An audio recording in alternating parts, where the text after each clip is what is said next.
আপনারা দেখতে পাচ্ছেন আমি একটি ভুট্টা ক্ষেতের পাশে অবস্থান করছি। আমার পেছনে কৃষক ভাইয়েরা কত সুন্দর করে ভুট্টা ভাঙছেন। আসুন আমরা দেখি এবার ভুট্টায় কেমন ফলন হয়েছে। ভুট্টার জমি কি আপনার? কতটুকু ভুট্টা চাষ করছিলেন এই জমিতে? 45 শতক ভুট্টা আছে। 45 শতক। তা আপনার এই 45 শতক জমিতে কতটুকু ভুট্টা হতে পারে? আপনি ওই 65 থেকে 70 মন টন। 45 শতক জমিতে 65 থেকে 70 মন ভুট্টা হতে পারে। আপনি আশাবাদী? আশাবাদী, মানে আশা করছে। তাহলে তো বলা চলে ভুট্টার ব্যাপক ফলন হয়েছে নাকি? ফলন হয়েছে এবছরে। তাহলে আপনারা খুশি? বিরাট খুশি, আল্লাহর রহমতে খুব ভালো হয়েছে। আমি একজন কিষান ভাইয়ের সাথে কথা বললাম, আপনারা নিজেই দেখলেন আসলে এবার ভুট্টার ফলন অনেক ভালো হয়েছে। প্রত্যেকটা গাছে একই রকমের মোচা হওয়ার কারণে এবার সে এই চাষ থেকে প্রচুর পরিমাণে লাভবান হওয়ার স্বপ্ন দেখছে। আমরা দেখতে পারছি কৃষকেরা ভুট্টা ভেঙে বস্তা লোড করে কত সুন্দরভাবে সারিবদ্ধভাবে রেখেছেন।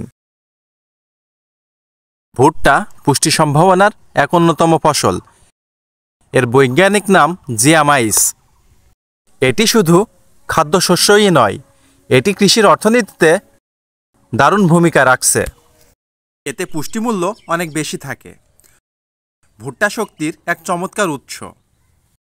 এতে carbohydrate, protein, fibre, vitamin B ও আয়রন থাকে, যা শরীরের শক্তি ও রোগ প্রতিরোধ ক্ষমতা বাড়াতে সাহায্য করে।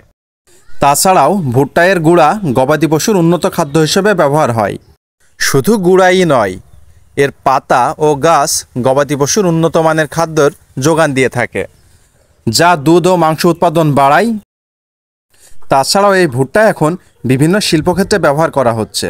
ভুট্টা থেকে তেল, স্টার্চ, ময়দা ও প্রকৃতিজাত খাদ্য তৈরি হয়, ফলে খাদ্য প্রক্রিয়াজাত শিল্পের চাহিদা বাড়ছে।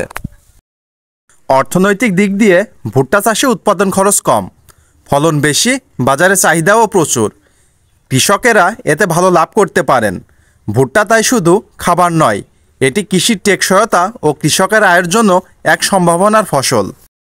তাছাড়াও ভুট্টা ছাড়িয়ে নেওয়ার পর ভুট্টার খোলস খুব সুন্দর জ্বালানি হিসেবে কাজ করে থাকে। কৃষকের মুখে সোনার হাসি তখনই ফোটে যখন সে কষ্ট করে পরিশ্রম দিয়ে কাঙ্ক্ষিত আশানুরূপ ফলটা পায়। কৃষক বাঁচলে বাঁচবে আমার দেশ, বাঁচবে দেশের অর্থনীতি। ভিডিওটি যাদের ভালো লেগেছে তারা ফলো দিয়ে পাশে থাকবেন, আর এমন নতুন নতুন ভিডিও পেতে সবসময় আমাদের চ্যানেলে চোখ রাখবেন।